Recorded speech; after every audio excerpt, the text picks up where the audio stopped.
What if I told you that an entire family, over 100 people strong, vanished from history because of one broken promise?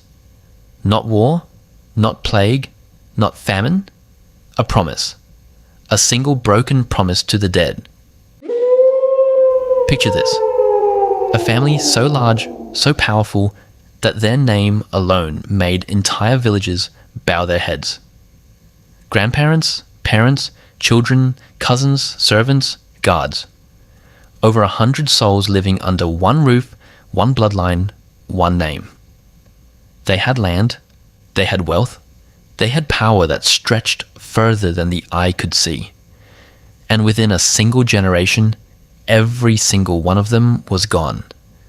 Stay till the end, because the final piece of this legend is so disturbing, so bone-chilling, that once you hear it, you'll never look at an old, abandoned house the same way again. Today we're diving into one of the darkest legends whispered through ancient history. The story of a furious spirit and the family that made the fatal mistake of crossing it. Let's go back.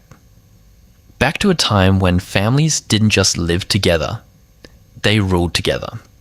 This particular family controlled everything around them. Farmland stretched for miles. Servants numbered in the dozens. Their halls were filled with laughter, celebration, and more wealth than most people could imagine in 10 lifetimes. But wealth like that doesn't come without cost. And this family's cost came in the form of an old woman who lived at the very edge of their land. She wasn't rich. She wasn't powerful. She lived alone in a small, crumbling home that had been in her family for generations, long before the powerful family ever arrived. But she had something they wanted. Her land sat directly between two of their largest properties, blocking the family from connecting their empire into one unbroken stretch of power. So they asked her to leave. She refused. They asked again, louder this time. She refused again. Imagine being that old woman, alone. No army, no wealth, no protection, just a house, a plot of land, and the memory of everyone she'd ever loved buried somewhere on that same soil. And imagine the family standing at her door, wealth dripping from their clothes, patience running thin. The stories say what happened next wasn't quick. It wasn't clean. The family, tired of asking, decided to simply take what they wanted. And by the time the sun rose the next morning, the old woman's home stood empty. No trace of her, no explanation, just silence where a life used to be. The family expanded their land that same week. Celebrations were held. Wine was poured. Laughter echoed through their halls once again. But something had changed. At first it was small, a cold draft moving through rooms that had no open windows. Furniture that would be found slightly shifted overnight, as if something had walked through the house while everyone slept. Servants began whispering about shadows that moved wrong, shapes that seemed to bend and stretch where no light should have been casting them at all.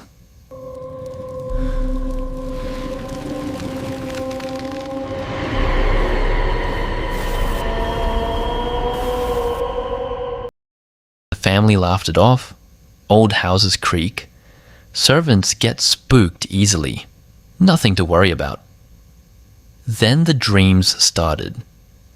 Every single member of the family, from the oldest grandparent to the youngest child, began having the exact same dream on the exact same night.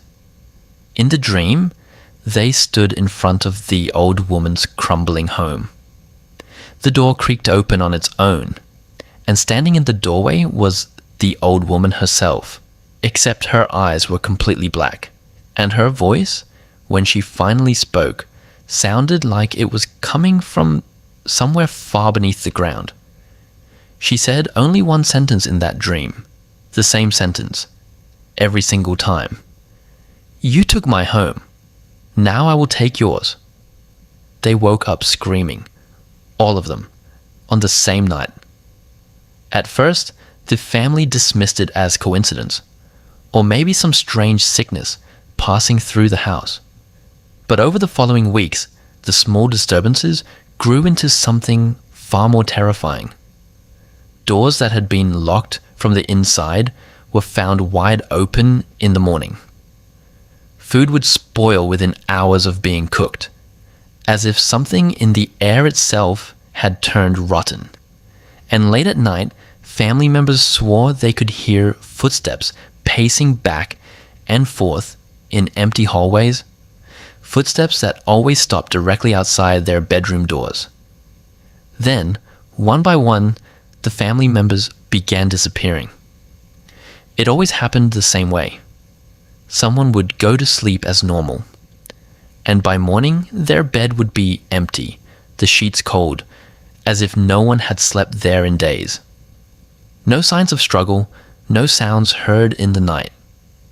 Just an empty space where a person used to be. The family panicked. They brought in priests. They brought in healers.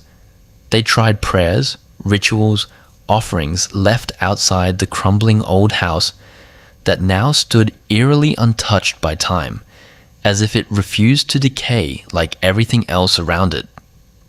Nothing worked. Every few nights, another member vanished. A cousin, a servant, a grandparent. The family, once over 100 strong, began shrinking at a terrifying pace. And the strangest part?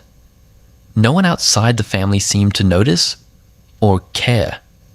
Neighboring villages simply assumed the family had fallen out of favor, moved away, quietly faded from relevance the way powerful families sometimes do. But the ones still left inside those holes knew the truth. Something was hunting them, methodically, patiently, refusing to stop until the debt was paid in full. As the family dwindled from 100 to 50, then to 20, then to less than 10, the survivors made one final, desperate decision. They would go to the old woman's house themselves. They would beg for forgiveness. They would offer to return the land, rebuild her home exactly as it once stood, do anything to make the nightmare stop. They walked to the edge of their property that night, torches in hand, terrified but out of options. The crumbling old house stood exactly as it always had, silent, still, waiting. They knocked on the door. It creaked open on its own. Inside they found nothing. No furniture, no dust, no signs that anyone had ever lived there at all. Just empty, silent rooms, and a strange, freezing cold that seemed to seep directly into their bones.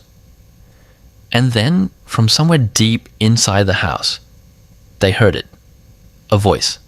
The same voice from every single one of their dreams. You took my home. Now I will take yours. The torches went out all at once.